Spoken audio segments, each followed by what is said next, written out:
Alors, on voulait juste vous faire un petit coucou. Je sais pas si elle est capable de m'entendre.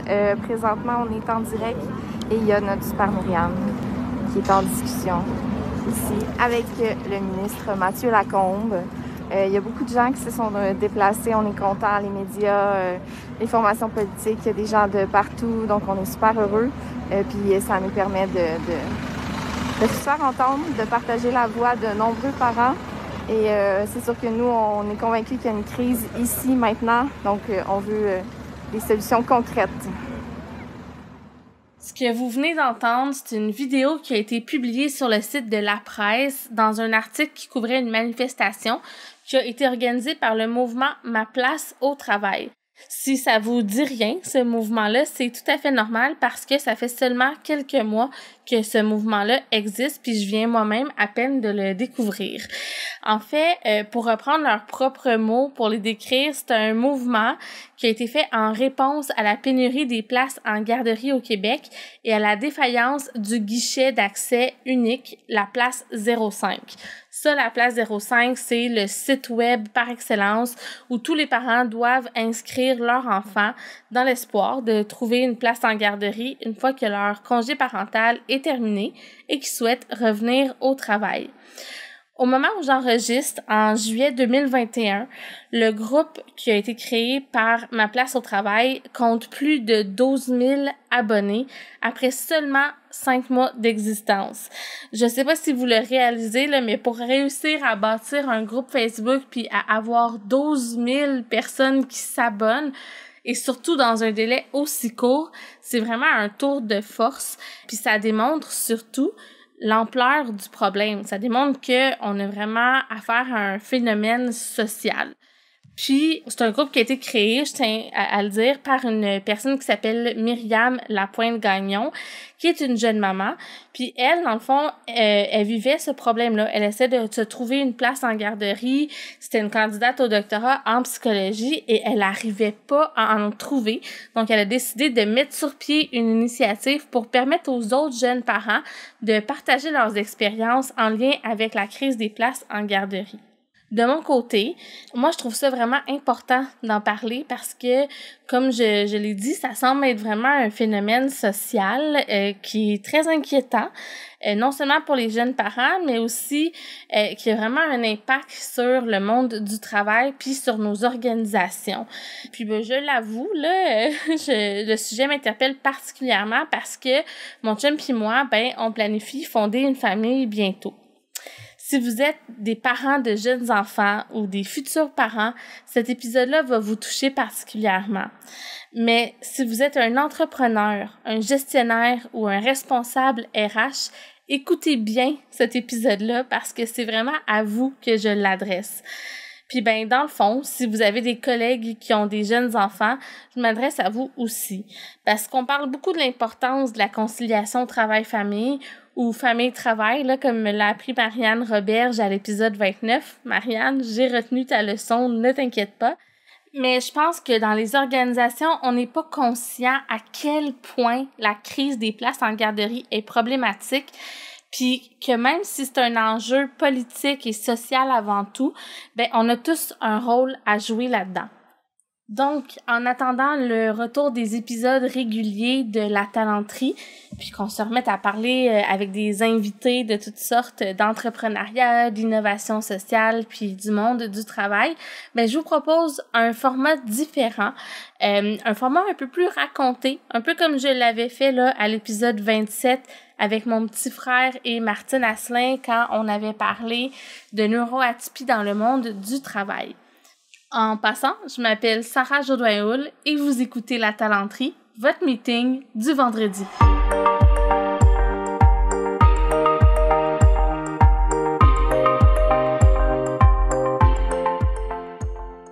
Ça fait quand même un bout de temps qu'on en entend parler dans les médias, mais j'avoue que j'avais pas vraiment réalisé l'ampleur du problème. Celle qui m'a donné l'idée de faire du contenu sur le sujet, c'est ma cousine Audrey-Maude Jodoin-Thibault.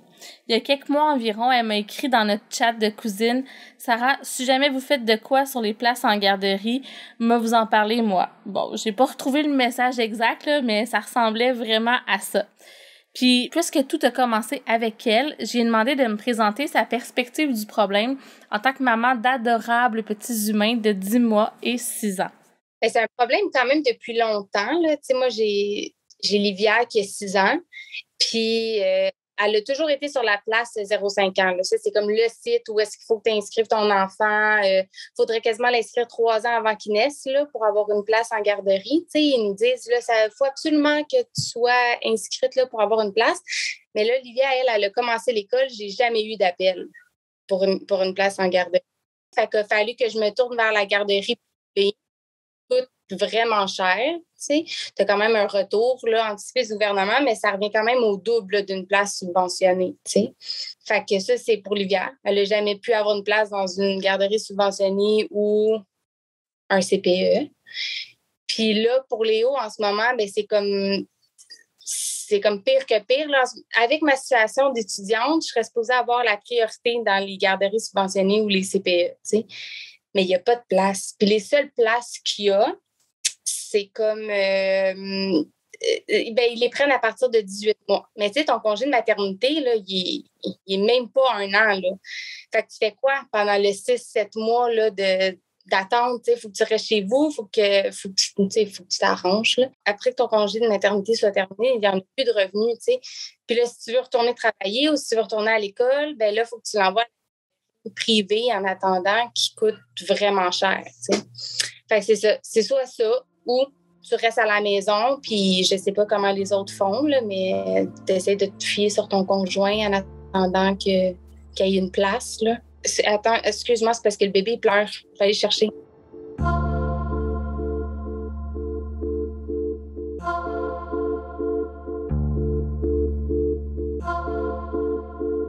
Pour tout vous dire, même si Audrey Maude m'a pisté sur le sujet puis que je voyais les thématiques des garderies qui prenaient de plus en plus de place, disons, dans les médias, ben c'est vraiment en suivant l'histoire de ma grande amie de presque toujours, Virginie Clavel, que j'ai compris que le problème, il est vraiment grave. C'est là que j'ai compris que non seulement c'est un problème social qui a un impact sur la pénurie de main-d'œuvre, les organisations, les PME, tout ça, j'ai aussi compris que carrément c'était inquiétant pour la place des jeunes parents dans le monde du travail. Comme toutes les mamans, quand j'ai vu que j'étais enceinte, je me suis inscrite sur le site de garderie La Place 05. Ça, c'est en octobre 2019. Là, après ça, là, j'ai accouché, puis c'était pendant la pandémie. Fait que j'ai pas, quand mon bébé était tout petit, là, quelques mois, ben j'étais pris dans d'autres choses aussi, là, l'allaitement et tout ça. Mais j'ai pas recherché activement des garderies parce que je savais qu'il y avait plein de lieux qui étaient en train de fermer, tout le monde était dans le jus à s'ajuster aux mesures sanitaires et tout. Fait que là, ben là, j'ai réussi, en fait, j'ai commencé des recherches plus poussées, peut-être quand mon bébé avait 3 mois. Fait que, regarder la place 05, appeler des milieux, tout ça, je trouvais rien. Là, finalement, au mois d'avril, dans ce coin-là, là, j'ai vu en regardant frénétiquement les réseaux sociaux, sur Facebook, j'étais tout le temps sur Facebook, j'ai vu qu'il y avait une fille qui allait ouvrir sa garderie quand même proche de chez moi, un peu plus au nord. Là, je suis entrée en contact avec elle. On a vu qu'on avait un contact en commun. Dans le fond, elle est la belle-sœur d'un de mes collègues de travail. Fait que elle m'a dit oui, la place est réservée, inquiète-toi pas, tout va être beau. Fait que là, moi, après ça, avec l'emploi que j'avais, là, le voyagement, c'était pas très pensable là, pour un bon équilibre de travail-famille. Fait que j'ai donné ma démission à mon employeur. En premier, je me suis trouvé un emploi proche de chez elle. Après ça, j'ai donné ma démission à mon employeur. Puis là, dans le fond, on devait commencer l'intégration le 5 juillet. Puis entre avril et juillet, on communiquait régulièrement. Puis le lien se faisait bien, on s'entendait bien ensemble. Elle m'avait fait signer un contrat de 3 mois. Mais elle m'avait dit, OK, c'est le même que je fais pour tout le monde. Puis toi, t'es vraiment la dernière de la gang là, que je laisserais partir. Là. C'est avec toi vraiment que ça clique le plus. Là. Fait que contrat de 3 mois, dans le fond, c'est le bureau coordonnateur qui suggère ça au milieu de garde pour pas rester pogné avec des parents qui payent pas ou qu'il y aurait des conflits majeurs. Fait que là, on a commencé le 5 juillet dans le milieu de garde. Et puis là, l'éducatrice s'est rendue compte qu'elle avait, dans le fond, c'est une nouvelle éducatrice, s'est rendue compte qu'elle avait mal planifié sa shop, qu'elle avait toutes pris des enfants super jeunes, puis que c'était impossible pour elle là, de bien s'occuper de tout le monde, puis surtout c'est une nouvelle garderie, fait que de faire l'intégration de tout le monde, ben ils arrivent tous dans le même mois là, cette gang-là. Fait que là, elle s'est rendue compte de ça. Ça a abouti que mon garçon c'était le plus jeune de la gang, fait que elle m'a demandé, elle m'a dit qu'elle renouvellerait pas le contrat dans 3 mois. Mais entre maintenant et dans 3 mois, elle ne se sentait pas à l'aise que je lui laisse mon garçon non plus. Donc, on a annulé le contrat. Puis là, moi, je me ramasse avec un milieu de travail à côté de chez elle. J'étais inscrite à 50 milieux là, sur la place 05. J'ai appelé 70 milieux de garde. Là. Sur 70, j'ai obtenu une seule visite qui est quand même très loin. Vu qu'on faisait l'intégration, début juillet, sur 4 semaines, ben là, moi, je m'étais gardé des mandats professionnels pour le mois d'août. Que là, je pourrais pas tant faire, là. Moi, mon RQAP finissait au mois de mai. Fait que, mai, ouais, c'est ça. Fait que, là, c'est sûr, c'est sans sol, là. Puis dans ma région, là, moi, je suis game d'aller plus loin, d'aller plus au sud là, pour puis de faire du voyagement. J'ai mon conjoint qui va m'aider. Mais quand je regarde sur les réseaux sociaux, là, plusieurs femmes sont en temps solde pour une durée indéterminée. Là. Personne trouve. J'ai épluché les réseaux sociaux, puis ouais, vraiment, personne trouve.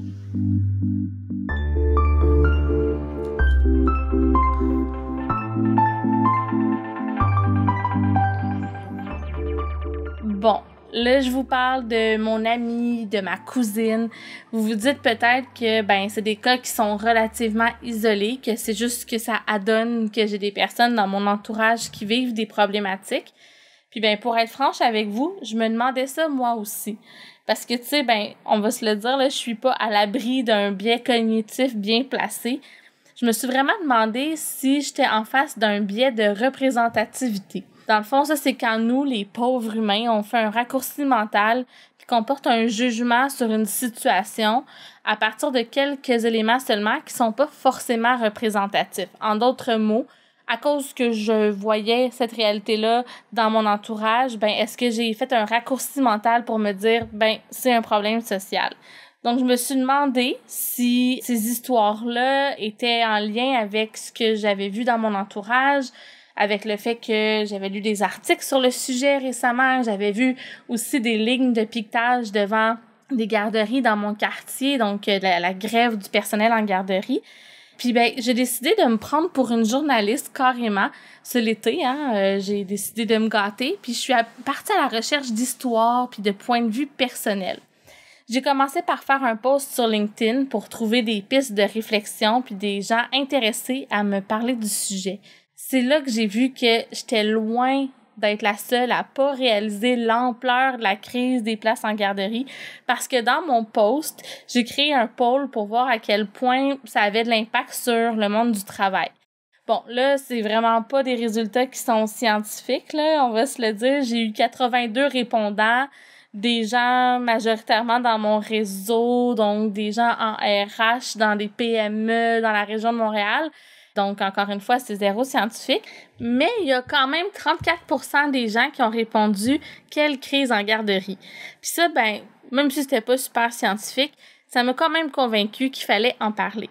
Puis une des premières personnes avec qui je me suis entretenue, c'est quelqu'un justement qui a réagi par rapport à ce post-là sur LinkedIn, qui s'appelle Patrick Blanchette, puis qui est un auditeur du podcast.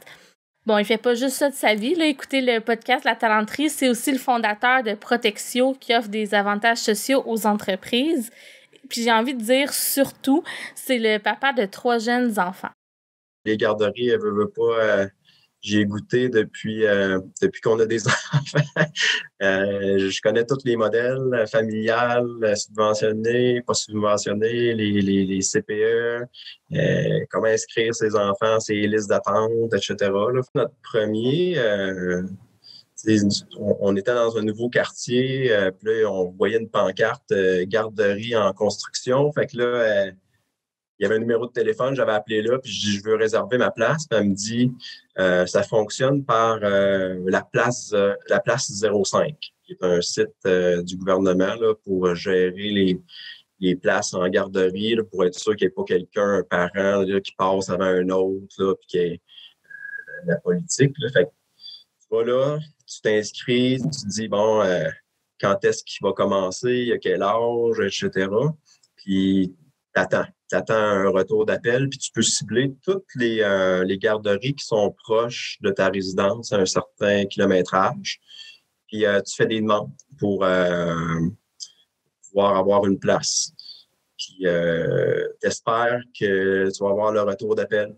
Puis tu peux faire des suivis à garderie, mais souvent ils te disent, ben est-ce que tu t'es inscrit à place 05? On suit l'ordre, puis on va t'appeler quand on va être rendu à toi. Puis nous autres, notre premier garçon, ben moi, j'étais en congé parental. C'est moi qui ai pris le long congé. En fait, on peut partager ça. Puis moi, ma conjointe était propriétaire d'une pharmacie jusqu'à récemment. Puis elle ne pouvait pas prendre un long congé. Fait qu'elle avait pris 2 mois. Puis moi, j'ai pris 7 mois complétés. Fait que j'étais comme dans le stress parce que j'avais vraiment le goût de recommencer à travailler après 7 mois. J'avais hâte de retourner à mes activités. Là. Je sais pas si pour un gars, il y a moins d'activités à faire avec un bébé, mais moi, le magasinage, ça me branche pas. Fait que d'aller me promener au centre d'achat avec mon enfant, non. Fait que non, au niveau de la garderie, ce que j'attendais un appel, j'allais même voir, je la voyais construire, puis j'allais me promener, puis je vais avoir ma place pour telle date, puis on va te rappeler. Puis finalement, ben, j'ai pas attendu qu'on me rappelle parce que j'avais pas de confirmation, puis ça avançait, là, les délais où est-ce que j'avais dit à mon employeur, j'en reviendrais. Fait que j'ai été capable de me trouver un milieu de garde en milieu familial, à cause qu'une de mes amies, elle avait un enfant là. Son enfant, ben, était rendu à rentrer en maternelle. Puis ça libérait une place. Là, la madame a dit, ben, c'est correct, je vais le prendre. Mais c'était pas à côté. Tu sais, nous autres, fallait que je fasse de la route. On habitait ça rive sud de Québec. Fallait que je traverse les ponts pour aller le porter l'autre bord des ponts avant de commencer à travailler. Fait que ça ajoute un petit facteur de stress parce que là, tu pars, tu vas travailler, tu reviens. Juste aller porter l'enfant, t'en as pour 1 heure le matin. Puis, des bébés naissants, ça comprend pas. Quand t'es pogné dans le trafic, c'est ponts. Là, fait que souvent, quand tu reviens ou le matin, ben des fois, tu te broyes une demi-heure dans les oreilles en startant ta journée. Fait que, ça part mal un petit peu. Fait que, tu sais, ça, en fait, la place 05 m'a jamais rappelé pour notre premier enfant. Là. On a eu notre place là non subventionnée. Puis on a eu un deuxième enfant, nous autres, là, qui est arrivé. Fait que quand tu as une place en garderie, ben, ce qui est le fun, c'est que ça te donne droit tout de suite à une prochaine place pour ton deuxième enfant. Parce que quand tu en as un en place, il donne priorité à la fratrie. Là, c'est là le bout un peu plus mafieux, parce que un coup que tu es rentré dans le réseau, ben, tu as priorité sur tout le monde parce que tu as déjà un enfant là. C'est pour ça que ceux qui ne sont pas rentrés dans le réseau encore, ben, peuvent attendre longtemps parce que puis ils donnent priorité aux enfants des éducatrices en service de garde. Puis après ça, à tous les frères et sœurs de ceux qui sont déjà là. Des places de poupons, c'est souvent ça qui est plus difficile à trouver là, pour les bébés là, jusqu'à 18 mois. Parce qu'il y en a un nombre plus restreint par groupe, parce que c'est plus de jobs. Fait que, c'est souvent ça, d'avoir ta place comme de nouveau-né. Quand c'est ton premier enfant, c'est là c'est pas simple. Fait que tu prends un peu ce que tu peux. Tu fais la file pour avoir une place pour ton premier enfant. Puis si tu en as d'autres par après, ben, ça va être plus simple. Fait que nous autres, ça a été plus simple. Après ça, on a eu notre deuxième enfant qui l'ont pris des poupons à cause qu'on en avait déjà un, mais encore là, en non subventionné. On avait 2 enfants où est-ce que ça nous coûtait 48$ par jour là, par enfant. Dans le fond, ça nous faisait quasiment 100$ par jour.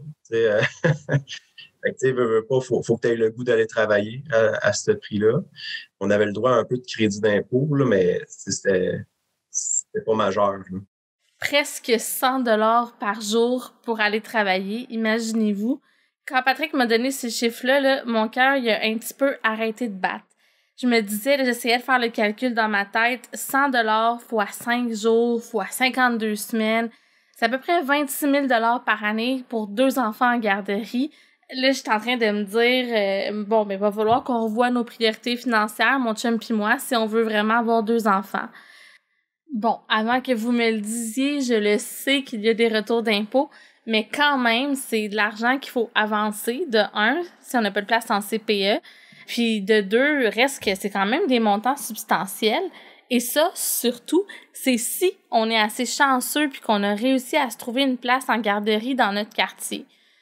Puis, ben, comme ma cousine Audrey-Maude me le racontait en me parlant de la différence d'expérience qu'elle avait vécue entre ses 2 enfants qui ont quand même 5 ans d'écart, ben, Patrick aussi me disait la même chose. Le problème, il est de plus en plus criant. Là, ma conjointe, elle allait accoucher de notre 3e, puis on déménageait. Puis c'est là que le fun commence parce qu'on change de ville, on n'a plus de place en garderie, on a un nouveau-né à placer. On n'a pas aucun de nos enfants qui est positionné dans une garderie. Fait qu'on n'a pas priorité sur personne. Là, au moins, notre plus vieux rentrait à l'école. Fait que, au moins, c'est le service de garde de l'école quand l'école finit à 3 heures. Fait que ça, au moins, c'était plus simple. On n'avait pas, lui, à trouver un milieu. Et notre deuxième enfant, qui s'appelle Miro, ben lui, il a fallu traficoter un petit peu. Là. Il y a mon frère qui était déjà dans une garderie pour un de ses enfants, puis son enfant quittait. On a négocié de prendre sa place, puis ils nous ont comme considérés dans la fratrie de la famille parce qu'on était cousins. C'était le cousin qui rentrait. C'est ça, on était chanceux à ce niveau-là, mais elle ne pouvait pas prendre notre plus jeune parce qu'elle n'avait pas de place dans les poupons. Fait que ça, on était capable de trouver un milieu familial avec une référence. J'ai dû convaincre la madame de reprendre des poupons parce qu'on n'en voulait plus. Elle trouvait ça trop de job. Hein? Comment ça, des références? Des références de quoi? Ça a été ça ma question, puis Patrick m'a répondu. Qu'on est des bons parents, dans le fond, que on est conciliants, que qu'on s'occupe bien de nos enfants, qu'ils sont bien nourris, qu'on est sympathique. Il fallait quasiment passer une entrevue avec la gardienne parce qu'elle voulait choisir elle son nom. C'est une madame un peu plus âgée qui fait ça parce qu'elle aime ça. Mais là, prendre un bébé, ça est en témoin, mais si elle avait un fit avec nous autres, elle acceptait. Là, on était chanceux, elle a accepté de prendre notre plus jeune. Et le problème, c'est qu'elle avait des heures quand même assez réduites comparées au CPE. Fait qu'elle commençait à 8 heures le matin puis elle fermait à 5 heures le soir. Puis, fait que là, c'est elle qui était la plus proche de chez nous. Fait que qu'est-ce qu'il fallait faire, c'est commencer notre petite run. Au moins, on avait notre plus vieux qui partait en autobus pour aller à l'école. Puis, on s'en occupait un petit peu moins. Mais on avait après ça, là, moi, j'attendais qu'il arrive 8 heures. J'allais porter le plus jeune. J'allais le porter après ça.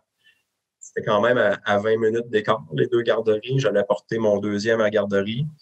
Là, je savais qu'il fallait que je revienne à 5 heures chez nous le soir. Fait que je passe à l'école chercher le plus vieux, passe à l'autre garderie chercher celui du milieu, puis passe à 5 heures moins 5 chercher le bébé. Puis c'est le même à tous les jours. Patrick n'a pas été le seul à me parler du petit côté mafia des garderies. Audrey-Maude aussi m'en avait glissé un mot.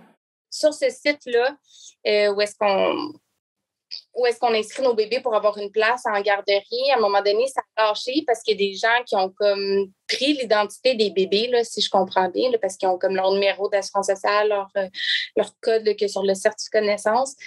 Je ne sais pas en quoi ça leur est utile, là, mais ça fait un gros bug qui ralentit aussi. Là. On essayait de trouver des garderies. Êtes-vous sur la place 0,5 ans? Oui, mais ça bug. Fait que les autres n'ont pas trop accès non plus. Puis pendant ce temps-là, on n'a pas de réponse. J'ai été chanceuse et finalement, c'est ce que j'ai fait. Je peux envoyer à cette garderie-là qui est privée. Mais tu sais, avec des prêts et bourses, puis avec la pandémie, où est-ce que personne n'a des gros salaires, là, c'est à peu près 900 $ par mois.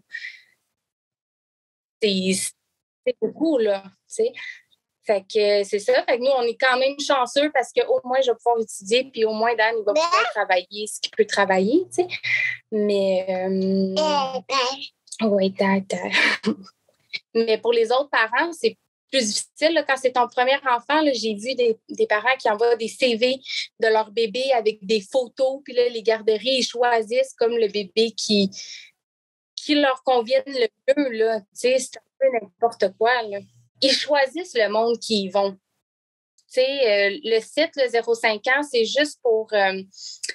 ils veulent que tu sois dessus, mais peu importe, si ça fait une semaine ou 6 mois, s'ils te connaissent ou qu'ils veulent te rendre service, qu'ils aiment bien ton bébé, tu vas passer avant toutes les autres qui attendent depuis 1 an, 6 mois.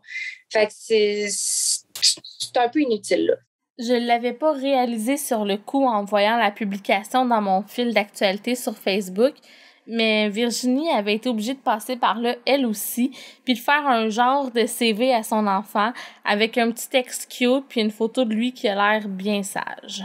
J'ai lu dans le journal que, bon, quand tu passes une annonce sur Facebook, tu as plus de chances aussi de trouver. Fait que là, j'ai fait un post avec la photo de mon enfant puis tout, là, tu sais, comme un CV de bébé, là, pour suivre la tendance et essayer de trouver quelque chose.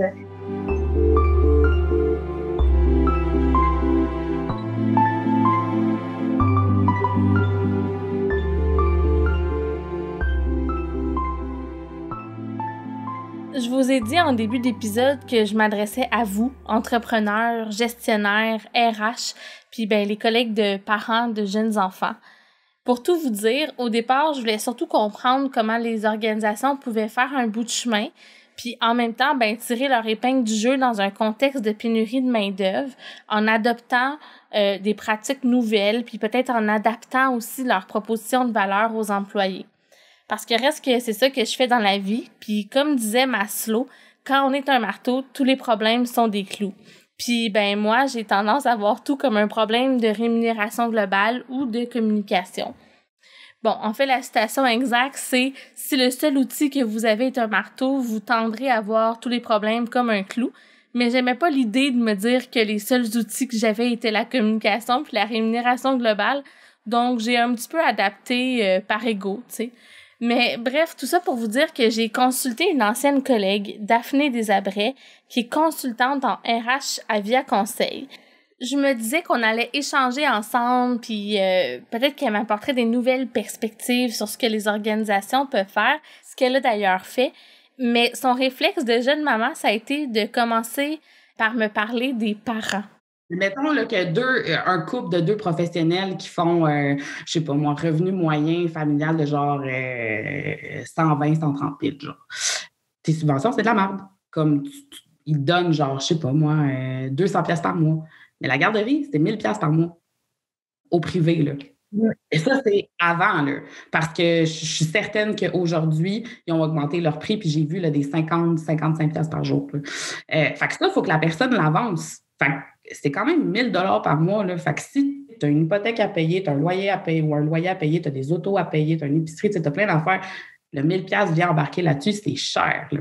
Tu as un retour d'impôt à la fin de l'année, mais il faut que tu l'avances quand même à tous les mois, là. Fait que, tu sais, c'est beaucoup de sous. Fait qu'il y a des gens... Moi, je connais des gens qui ont dit, moi, je peux pas envoyer mon enfant. En fait, ça va me coûter moins cher. En fonction du revenu que je fais, ça va me coûter moins cher de le retirer de la garderie puis d'essayer de m'organiser moi-même ou de le garder à la maison ou juste d'arrêter de travailler. Tu sais, j'ai une amie, Elle a 3 enfants. Elle n'a jamais été capable d'avoir une place en CPE. Quand elle a accouché de son 3e enfant, elle a juste arrêté de travailler puis elle a retiré ses enfants de la garderie. C'était trop d'argent. T'sais, ils se sont dit, ben mon conjoint, il fait plus d'argent, fait que c'est lui qui va continuer à travailler puis moi, je vais rester à la maison jusqu'à temps qu'il aille à l'école. C'était pas son choix. Là. Elle les aime, ses enfants, mais t'es une mère, mais t'es aussi une professionnelle. Là. Après m'avoir fait part de l'impact de la situation actuelle sur les parents, Daphné m'a invité à regarder le problème, mais du point de vue des garderies cette fois-ci. C'est pas de leur faute non plus. Ils sont dans un besoin criant de personnel. Là, comme... Puis, quand je te parle de la différence entre les CPE et les garderies privées, c'est que les CPE aussi, ils ont une convention collective, ils ont une échelle salariale, ils payent mieux leurs employés. Quand tu vas dans une garderie privée, là, les éducatrices, premièrement, ils n'ont pas les diplômes requis. Deuxièmement, ils sont payés 15$ de l'heure. Là. Fait que, c'est sûr qu'ils vont te donner comme leur travail pour 15$ de l'heure. Là. Puis, ils sont rendus à baisser leurs standards dans les critères de sélection parce qu'ils n'en trouvent pas de gens. Là. Fait que nous, on a des éducateurs à la garderie là, qui sont vraiment comme... Ils ne sont pas éduqués pour faire ça. Là. Fait que des fois, je me dis, c'est tant qu'à l'envoyer avec quelqu'un... dans le passé, il y a souvent eu une grosse polémique là, par rapport à ça, que les gens appelaient les éducateurs en garderie des gardiennes. Puis là, ils trouvaient ça que c'était péjoratif parce que les gens, c'est pas des gardiennes, ils font vraiment l'éducation à l'enfance puis tout ça. Mais moi, présentement, dans la garderie où est-ce que je suis, c'est pas des éducateurs, là, c'est vraiment des gardiennes. Moi, j'envoie mon enfant là le matin, là, puis je me dis, je le ship à une place parce que moi, je peux pas le garder à la maison. C'est pas nécessairement de leur faute. Elle n'a pas le choix, la responsable. Là. Puis là, elle nous est arrivée il y a quelques semaines en disant 4 employés qui ont démissionné du même coup, une employée qui est partie en burn-out. Puis c'est le même partout. Là. Je regarde sur les réseaux sociaux, Facebook, là, toutes les spotted machins de toutes les villes du coin. Là. Toutes les garderies sont en train de chercher du personnel. Là. Ils n'ont pas personne. Là. Mais c'est pas normal là, d'avoir un taux de roulement aussi élevé à chaque mois, puis de pas d'être obligé. Je te dis, la responsable de la garderie, elle m'a carrément dit, je vais devoir embaucher la première personne qui se présente. Comme, dis ça à un parent, je comprends qu'elle voulait m'illustrer ça pour comme me montrer l'ampleur du problème. Mais moi, après ça, je retourne chez nous, puis je suis comme... Fait que ça veut dire que c'est le premier walk-in qui va rentrer, qui va s'occuper de mon enfant à temps plein. Ça me tente pas, là. Moi, je suis sûre, en plus, j'ai souvent des discussions de même. Moi, je suis sûre à 100% que un des gros facteurs de la pénurie de main-d'œuvre actuelle, c'est les enjeux de garderie. C'est un des il y a d'autres facteurs là, qui font en sorte là, qu'on est en pénurie de main-d'œuvre, mais il y a plein de femmes là, qui viennent d'avoir des enfants puis tout ça. Puis, on va se le dire, là, de nos jours, il y a plus de papas là, qui vont prendre les congés, que les mamans vont retourner au travail puis les papas restent à la maison. Là. Il y en a de plus en plus. Là. Je ne dis pas que c'est maintenant la moitié, là, mais il y en a de plus en plus. Mais c'est encore les femmes qui restent pendant le congé de maternité. Là, puis ces personnes-là, il y en a beaucoup qui ne reviennent pas au travail. Là. Daphné, là, c'est loin d'être la seule qui a fait un lien étroit entre la pénurie de main-d'œuvre qu'on connaît et la crise des places en garderie. On va se le dire, le problème semble s'être même accentué depuis la pandémie. Puis honnêtement, tout le monde à qui j'ai parlé, tous les gens que j'ai interviewés, même les personnes à qui j'ai parlé en dehors du contexte de podcast, à peu près tout le monde connaisse au moins une personne dans leur entourage qui a eu de la difficulté à revenir au travail à cause de ce phénomène-là. Audrey Maude m'a parlé d'une amie ingénieure qui s'est cogné le nez à plus de 90 garderies. 90 garderies, là, pensez-y, elle n'a pas trouvé de place. Puis elle s'est résignée à rester à la maison avec son bébé.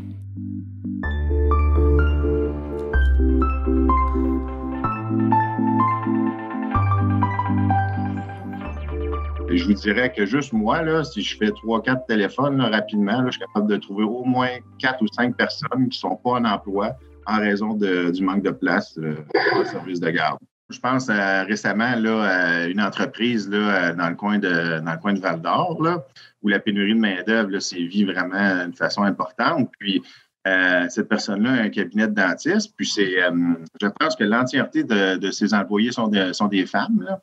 Puis, je pense qu'ils sont 8 ou 9, quelque chose comme ça. Puis, il y en a 3 qui ne sont pas au travail parce qu'ils n'ont pas de place. La personne que vous venez d'entendre, c'est Francis Bérubé, qui est analyste principal des politiques à la Fédération canadienne des entreprises indépendantes. Son organisation, la FCEI, représente 20 000 PME au Québec. Puis, puisque c'est une organisation qui est à l'échelle nationale, à l'échelle du Canada, elle représente 95 000 organisations. J'ai demandé une entrevue à la FCEI parce que, au cours de mes recherches, je suis tombée sur 2 de leurs enquêtes. La première, c'était une enquête auprès de garderies en milieu privé, dont plusieurs sont justement membres de la FCEI, pour voir comment elles étaient désavantagées par rapport au CPE. En fait, il y a une réalité actuellement entre le CPE en soi puis les services de garde privés. En fait, il y a un écart de financement que chez nous, on a calculé. Ça représente à peu près entre 4 et 7 d'écart de financement. Par contre, cet écart-là, en termes de financement, c'est une chose, mais la structure au BNL versus privé fait que en fait, l'écart est probablement beaucoup plus grand que ça, considérant que toutes on parle des taxes, par exemple, taxes sur la masse salariale, donc dans le fond, tout ce qui est relatif à la forme juridique de l'entreprise. La réalité, c'est que les entrepreneurs, dans le fond, qui ont un service de garde, doivent composer avec la réalité du CPE. Donc, ce que ça veut dire, ça, c'est que le CPE, lui, a des avantages par rapport, on le disait, des avantages fiscaux notamment, puis au niveau du financement. Donc, l'entreprise privée qui veut être compétitive dans ce milieu-là, puis attirer de la clientèle, c'est plus difficile. Donc, c'est pas comme un marché complètement ouvert. Donc, ces entrepreneurs-là composent avec cette réalité-là. Ensuite, c'est sûr que au niveau des prix puis tout ça, dans le fond, du coût du service de garde par jour, ça joue quand même là, sur l'offre de service. Puis, on ne se mentira pas, je dirais qu'il y a un travail au niveau aussi de l'attractivité de ce secteur-là qui doit être fait. Ces gens-là jouent un rôle crucial dans notre société. Puis, c'est des gens qui s'occupent fondamentalement de nos enfants. Là. Donc, il y a peut-être un niveau au niveau de la valorisation de ce métier-là. Je pense que le gouvernement aurait un rôle à jouer. La deuxième enquête qui a été menée par la FCEI puis que j'avais vue avant de les contacter, c'est une enquête qui a été menée auprès de PME de tous les secteurs confondus au Québec. J'ai donc demandé à Francis de m'en parler un peu puis de me présenter les conclusions qui en sont ressorties. Le premier déclencheur, je vous dirais, c'était la pénurie de main-d'œuvre que le Québec connaît présentement. Puis, un des angles de cette pénurie de main-d'œuvre-là est intimement lié, en fait, au service de garde.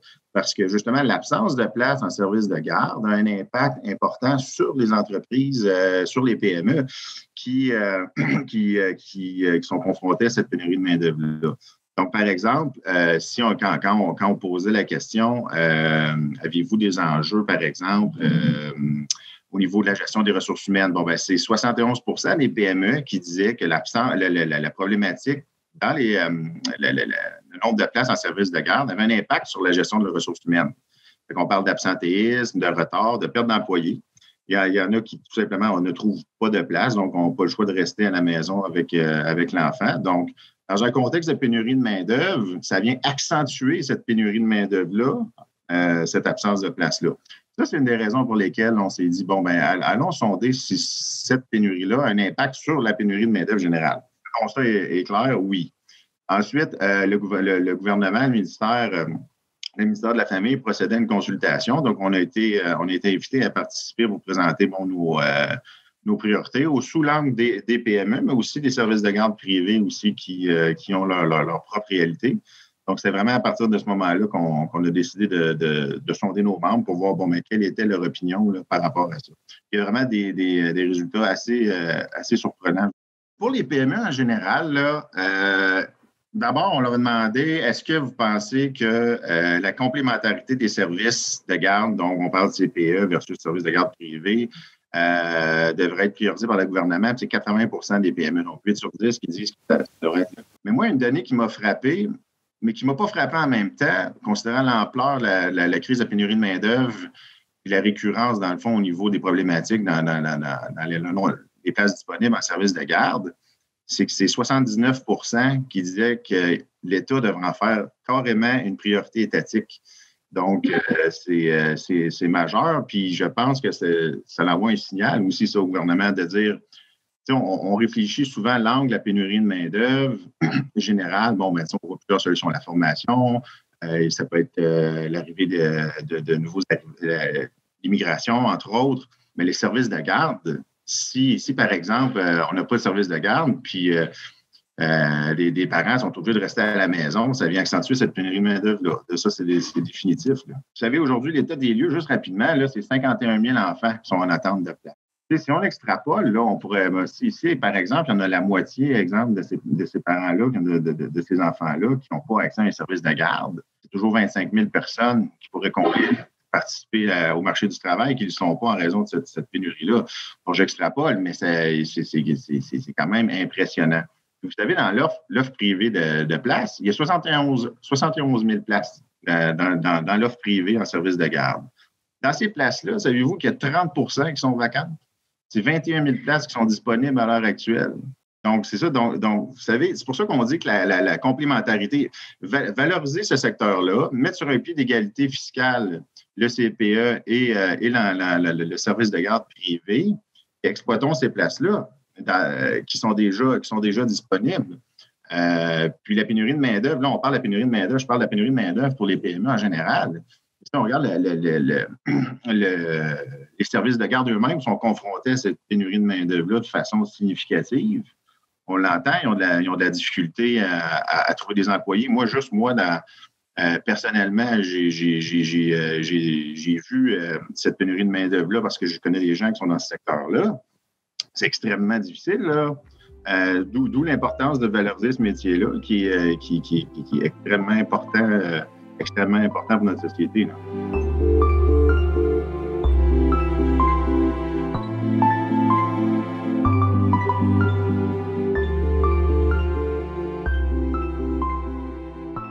Bon, à l'heure actuelle, le gouvernement il est quand même conscient du problème. Puis, comme Francis l'expliquait, le ministère de la Famille a procédé à une consultation publique. J'ai été voir, puis il y a eu au cours des mois d'avril et mai 2021 une consultation en ligne qui s'adressait à l'ensemble de la population. Et parallèlement à ça, le gouvernement a consulté plusieurs organisations, dont la FCEI où Francis travaille. C'est certain que c'est une bonne nouvelle parce que ça montre quand même une volonté d'agir de la part des gouvernements. Mais on va se le dire, là, faut pas se leurrer, c'est pas demain la veille que le problème va être réglé ou même qu'on va voir des initiatives concrètes émerger. #bureaucratie. J'ai donc demandé à Daphné, mon ancienne collègue, de ce qu'elle en pensait, elle, puis si, en tant que consultante RH, elle avait des trucs pour poser des actions à l'échelle de nos organisations. Je pense que c'est important, d'une part, que les organisations soient conscientisées à cet enjeu-là, parce qu'il y en a beaucoup qui ne le sont pas puis qui pensent que leurs employés vont partir en congé de maternité, qu'ils vont revenir dans un an puis que tout va être parfait. La réalité, c'est pas ça. Fait que, je pense qu'il y a comme un aspect de conscientisation, communication et tout ça, une prise de conscience qu'il faut avoir. Après ça, les actions qui peuvent être prises, c'est sûr que on n'arrête pas de parler de conciliation travail-vie personnelle. Il faut le mettre en place. Là. Fait que c'est de trouver des façons innovantes ou qui sortent de l'ordinaire, là, justement, pour que ces employés-là restent au sein de l'organisation. Fait que, ça peut être soit de permettre le télétravail jusqu'à temps que la personne trouve une place de garderie, de donner un horaire qui est réduit, parce que, veux pas, même si tu dis à ton employé, c'est correct, tu peux faire du télétravail. Moi, je l'ai fait, là, du télétravail avec un enfant de 3 ans à la maison, là, puis, c'était pas productif, là. Fait que... Fait qu'avec un bébé, c'est plus touché. Mais tu sais, il y a moyen de s'arranger. Là. Fait que soit, c'est ça, tu dis à la personne, fais un retour progressif. Là. Fait qu'il peut revenir 1 journée par semaine, 2 journées par semaine, 3 journées par semaine et tout ça. Mais tu sais, ce que j'entends, c'est qu'il y a beaucoup d'organisations qui sont comme, si l'employé, elle ne peut pas revenir puis qu'elle ne peut pas offrir sa prestation de travail normale, on n'aura pas le choix d'embaucher quelqu'un d'autre.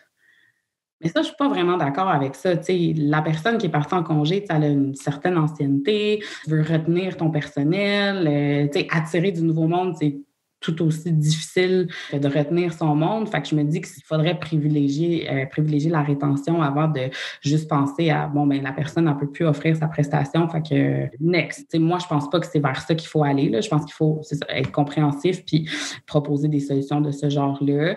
Là, c'est sûr que, quand tu es une petite organisation, tu peux pas décider d'ouvrir une garderie en milieu de travail, mais les plus grosses organisations qui ont beaucoup de personnel avec des jeunes enfants, ça pourrait être une option. Peut-être, d'aiguiller les employés à comment trouver une place en garderie. Je comprends que c'est une part de la responsabilité du nouveau parent de faire ce bout de chemin-là, mais juste d'offrir des trucs, donner une liste de places où aller chercher, c'est ça, de l'aider, d'aider cette personne-là dans sa recherche, ça pourrait être pertinent. Là. Des fois, on ne sait pas. T'es nouveau parent. Moi je me rappelle, là, j'étais une nouvelle mère. Là, la moitié des affaires, je ne savais pas quoi faire. Là. Je ne savais pas où aller chercher. Il fallait que j'aille sur Google. Il fallait que je pose des questions. Puis tout ça. Moi, je n'avais pas un entourage avec des amis qui avaient beaucoup d'enfants. Fait que, il fallait que je me débrouille. Là. Si j'avais eu un peu d'aide, si on m'avait dit, là, quand j'étais enceinte, là, si on m'avait dit « trouve-toi une place en garderie », j'aurais peut-être pris ça plus au sérieux, mais il n'y a personne qui me l'a dit. Fait que moi, je ne savais pas. Je comprends que ce n'est pas nécessairement dans notre rôle en tant que conseiller RH de faire ça, mais moi, je pense que ça peut aider le monde, fait que pourquoi pas? Tu veux t'assurer que la personne revienne, travaille en ce sens-là. Là. Fait que je pense que ça, c'est des petites actions qui peuvent être prises. Là, je sais que le congé a été... je pense que les parents, maintenant, ont droit à plus de semaines de congé de maternité, mais sans solde, sans perdre l'emploi. Fait que, déjà là, ça peut aider... justement de promouvoir ce congé supplémentaire-là, puis de donner un peu plus de temps aux parents de se trouver une garderie. Là, je pense que maintenant, tu as le droit à... Là, je dis peut-être n'importe quoi, il faudrait aller vérifier, là, mais je pense que c'est comme 6 mois de plus. Fait que ça peut te permettre de faire des plus grosses recherches. Puis aussi, il ne faut pas... Les places en garderie qui sont les plus difficiles à obtenir, c'est les places pour les poupons. Fait que quand ton enfant a 18 mois et plus, c'est plus facile. Parce que le ratio devient plus grand. Puis il y a des garderies aussi, outre les CPE, tu as des garderies privées qui ne prennent pas les poupons. Fait que en bas de 18 mois, ils ne les prennent pas. Fait que des fois, c'est plus facile de trouver une place à partir de 18 mois. Fait que peut-être de dire à ton employé, jusqu'à temps que ton enfant ait 18 mois, fais 2 jours par semaine, puis après ça, dès que tu as trouvé une place, reviens à temps plein. Il y a plein de façons de... Je pense qu'il faut juste être flexible, puis il faut innover là-dedans, puis faire en sorte de ne pas mettre la faute sur l'employé. Parce que c'est un phénomène social, là, c'est tout le monde qui vit la même affaire. Là. C'est pas une personne. Là. C'est pas comme si c'est ton employé qui voulait pas travailler ou qui voulait pas mettre les efforts pour trouver sa place. C'est juste que c'est presque impossible. Daphné soulève un bon point. C'est vrai qu'on peut se demander si c'est le rôle des organisations de pallier au manque des places en garderie. Puis c'est pas toutes les organisations non plus qui ont accès aux mêmes ressources, là, on va se le dire. Mais pour celles qui ont un petit peu plus de moyens, on voit des initiatives émerger, mais du côté privé. Une des entreprises qui offre des solutions, c'est KID, K-I-I-D. Ils offrent des solutions variées, là, des éducatrices à domicile, un peu comme une nounou, des services de tutorat scolaire, puis aussi des services de garde sur demande. Puis oui, il y a des employeurs qui offrent ce genre de service-là à leurs employés. Je me suis d'ailleurs entretenue avec la fondatrice Marie-Pierre Hébert et je lui ai demandé de m'en parler. Surtout en ce moment, vu la grosse pénurie de places en garderie, mais même hors ça, je pense que je ne connais pas un seul parent qui a des enfants en bas âge qui a jamais fait face à un imprévu qui interfère entre le travail et la famille. Puis même s'ils ont des garderies, même s'ils ont des membres de la famille, des amis, il y a toujours des imprévus, il y a toujours des situations où est-ce qu'ils vont être coincés. Puis c'est là où l'employeur intervient puis dit, bon, moi, au même titre, tu sais, dans les avantages, au même titre qu'il y a des employeurs qui vont offrir des abonnements au gym, des remboursements de soins, massages et tout, bien-être, c'est là où l'employeur entre en jeu puis il dit, moi, je vais vous offrir une solution de garde d'enfants. Puis ça peut être comme un plan B, un petit peu comme une assurance. Vous y avez accès. Si vous êtes mal pris, qu'aidez-là. Ça peut être aussi une solution sur laquelle les employés vont vraiment compter à plus long terme. Donc là, si on parle un petit peu de la pénurie de places en garderie, il y a beaucoup de parents surtout pour la période du 12 à 18 mois des enfants. Donc, après, lorsque le congé de maternité est terminé, à 12 mois, l'enfant, normalement, rentre en pouponnière. C'est les places en pouponnière qui sont très rares, en fait, qui sont le plus difficile à avoir. Les places à partir de 18 mois aussi, mais c'est encore plus difficile en pouponnière. Il y en a moins. Donc, c'est là où il y a des employeurs qui vont offrir une solution puis qui vont dire, mais tu sais, avec KID, vous avez accès au service d'éducatrice à domicile. Donc ça, c'est une éducatrice qui va être assignée à la famille pendant une certaine période, puis qui va venir s'occuper de l'enfant à domicile. Donc ça, de cette manière-là, le parent peut retourner au travail, peut reprendre le travail. Il n'y a pas le stress de OK, j'ai pas de garderie, puis de trouver comme 3 personnes différentes chez qui il va aller reconduire son enfant durant la semaine. Tu sais, il y a une éducatrice qui vient chez lui. Puis, elle peut être assignée pour une période de 6 mois, de 3 mois, de 1 an, 2 ans. C'est vraiment comme le parent le souhaite. Puis, ça lui donne le temps d'attendre qu'une place en garderie se libère. Donc, c'est ce service-là où, dans le fond, c'est bénéfique pour le parent. Tu sais, il y a tout le stress de la recherche de la garderie. 12 mois aussi, il y a des parents qui ne sont pas nécessairement prêts à envoyer leur bébé de 12 mois à la garderie, qui vont dire, OK, si j'avais un petit 6 mois de plus pour que quelqu'un vienne s'en occuper à la maison, c'est rassurant. Puis, ça me permet d'être plus productif au travail. Tu sais, j'ai moins de stress. Puis, ceux qui n'ont juste pas de place, ça leur permet aussi de retourner au travail puis d'avoir une solution.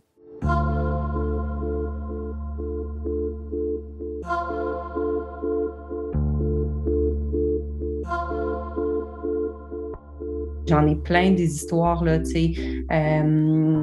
au cours de la pandémie où est-ce qu'il y a des centaines de garderies en milieu familial qui ont fermé. Garderie où est-ce que c'est une éducatrice à la maison qui reçoit des enfants chez elle, puis que comme la garderie est dans la maison à domicile. Il y a eu un gros problème là, dans les premiers mois de la pandémie où il y en a plein qui ont fermé, puis il y a des parents qui se sont retrouvés du jour au lendemain, plus de garderie. Et là, même si les garderies étaient fermées pour tout le monde, mais quand la réouverture a pris place progressivement, mais ces parents-là, il n'y avait pas de place, il n'y avait pas de solution. C'est dans le fond, une éducatrice qui a ça chez elle, elle n'a pas d'aide là, pendant que c'est fermé. Ils n'ont pas vraiment de support ou c'est pas comme un CPE où est-ce qu'ils peuvent garder des places d'urgence ouvertes. Ces familles-là, ils devaient comme se retourner puis trouver un autre moyen de revenus. Fait il y en a plein qui ont décidé de fermer. Il y en a aussi que il y a plein de situations différentes. Là. Il y en a aussi qu'ils étaient sur le bord de prendre leur retraite, mettons. Puis là, la pandémie, ça a juste accéléré les choses. Ils se sont dit, OK, nous, on décide de fermer. Donc, ça a touché beaucoup, beaucoup les garderies en milieu familial. Puis ça, c'est ça. C'est des enfants qui n'avaient plus de place après, qui devaient retourner sur la liste d'attente. Ou est-ce qu'au Québec, il y a au-dessus de 50 000 enfants sur la liste d'attente sur Place 05 en ce moment? En jasant avec Marie-Pierre, il y a une question qui me brûlait les lèvres. Comment ça se fait que chez KID, il n'y en a pas de problème d'éducatrice? Elle a au-dessus de 200 employés. C'est pas toutes des éducatrices, là, mais quand même. Je me demandais c'était quoi sa recette. Moi, j'ai du succès parce que à cause de la force de la formation qu'on donne. Puis aussi, c'est sûr que les conditions sont intéressantes pour les éducatrices si elles comparent, OK, est-ce que je vais aller en garderie pour être responsable de 8 enfants ou à domicile, puis avoir comme probablement le même salaire, les mêmes avantages, puis chez KID, on est une jeune compagnie, là. Je suis créative dans les avantages que je donne. On va subventionner une partie de la passe Opus, des passes Bixi, on a un abonnement communautaire gratuit. Donc, c'est ça, on essaie d'offrir des avantages qui sont intéressants. On a une plateforme de communication où est-ce que toutes nos éducatrices sont, toute notre équipe. On a des coordonnatrices aux opérations, au recrutement. On travaille sur Slack. On communique à chaque jour avec tout le monde. On a différents groupes. On a des groupes où est-ce que toutes nos éducatrices qui sont assignées à une famille sont. Puis à chaque jour, on envoie des idées d'activités. On les encourage à partager des photos des activités qu'elles font pour qu'elles soient, pour que les autres éducatrices soient inspirées. Donc, on essaie vraiment de pousser ça. Puis justement, de créer cette culture-là à distance. C'est pas facile, mais on prend tous les moyens. Puis, on reçoit à chaque jour, les éducatrices qui sont assignées à une famille, ils remplissent un petit rapport, comme à la garderie. À la garderie, les parents reçoivent un rapport de la journée de leur enfant, mais on fait la même chose chez Kid. Puis nous, on relit les rapports à la fin de la journée avant de les envoyer aux parents. Puis on sait les activités qu'ils ont fait et tout. Puis ça nous permet de partager ça, ces informations. Par exemple, « Ah, Jeanne, elle a fait telle activité de peinture aujourd'hui, c'est super intéressant, regardez ce qu'elle a fait. » Donc, on a des petits trucs comme ça qu'on utilise là pour vraiment essayer de garder tout le monde engagé. J'ai raconté l'histoire de mon amie Virginie à Marie-Pierre. Ben, tu sais, celle que vous avez entendue, là, qui s'est fait un peu ditcher en bon québécois par sa garderie. Puis Marie-Pierre a été super empathique, mais elle n'a pas été surprise, disons, de la situation. Rentable. Non, mais il y a beaucoup d'histoires comme ça. Puis, tu sais, pour ton amie, là, elle peut appliquer au crédit d'impôt pour frais de garde, on fait des reçus, ça peut l'aider parce que c'est sûr que c'est cher, là, avoir une éducatrice à domicile par jour, mais elle peut appliquer, puis tu sais, je me dis justement comme, tu sais, des femmes qui sortent d'un congé de maternité ou est-ce qu'ils n'avaient pas tout leur salaire, que là, ils retournent au travail, au moins, il y a le crédit d'impôt qui peut venir aider, là. Heureusement pour Virginie, j'ai pas eu à la mettre en contact avec Marie-Pierre parce qu'elle a eu une bonne nouvelle la journée même, étrangement, où j'enregistrais avec Marie-Pierre. Avant hier, on a reçu un courriel qu'on avait une place en CPE. Ça, c'est comme gagner à la loterie, là. C'est vraiment exceptionnel. Notre place, par contre, est à côté proche de mon ancien milieu de travail, ce qui fait que là, pour me rendre au travail, en passant par la garderie, ça va me prendre 1h15. Fait avec un petit bébé qu'il faut qu'il dorme 12 heures dans sa journée. Fait que je sais pas si on va le voir. Là. Mon temps de qualité avec mon garçon, est-ce que ça va être le bout dans l'auto? Ouais, c'est côté professionnel. Moi, je me demande est-ce que je rechange d'emploi? Comment je m'organise là, pour avoir une vie familiale qui a de l'allure? Mais, ouais, c'est ça. Je ne sais pas encore ce que je vais faire.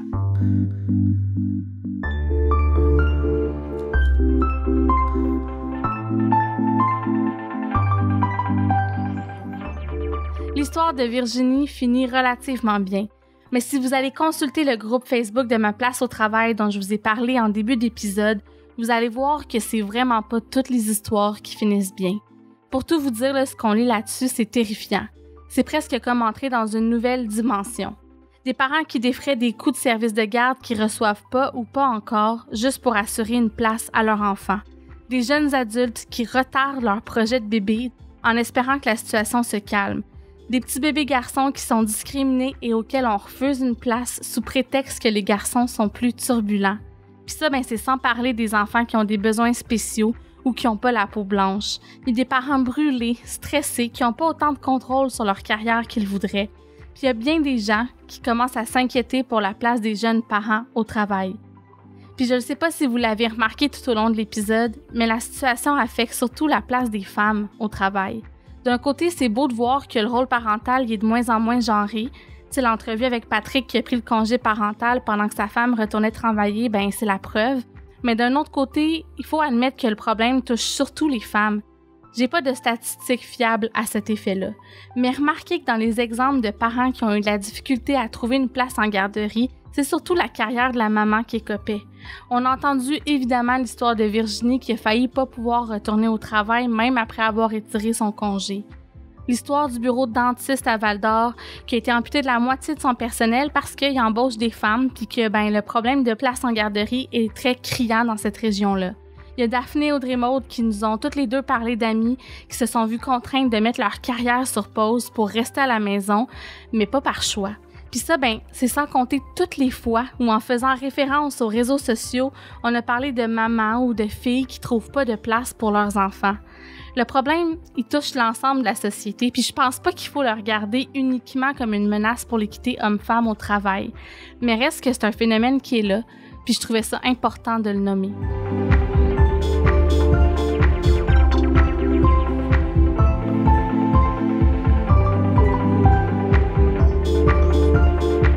Et on a eu une super nouvelle juste avant d'enregistrer l'épisode sur lequel on travaille depuis un peu plus qu'un mois. En fait, le 5 août 2021, Québec et Ottawa ont conclu une entente sur le financement du système des garderies subventionnées dans la province. Fait qu'on prévoit une injection de 6 milliards de dollars d'ici 5 ans. Puis ça, ça devrait créer des dizaines de milliers de places, si on en croit ce que disent Justin Trudeau et François Legault. Reste qu'en ce moment, il y a plus de 50 000 enfants quand même qui sont en attente sur ma place 0-5 ans. Donc, j'imagine qu'il va y avoir d'autres initiatives qui vont suivre. Évidemment, c'est quand même une excellente nouvelle, puis on était plus que contents de devoir refaire notre conclusion sur un ton un petit peu plus optimiste. Mais j'aimerais quand même passer le message aux entrepreneurs, aux gestionnaires, aux RH, aux collègues de parents de jeunes enfants. Parce que même s'il y a de l'espoir à l'horizon, la situation demeure critique. Puis je pense qu'on a le devoir de se montrer compréhensif envers les parents qui ont de la misère à revenir au travail. Puis comme Daphné le disait si brillamment, c'est pas parce que c'est pas dans notre rôle à la base qu'on devrait pas informer puis se montrer plus flexible. On réalise de plus en plus l'importance de mettre l'humain au cœur de nos organisations. Eh bien, chères organisations, voici une nouvelle occasion de vous montrer bienveillante.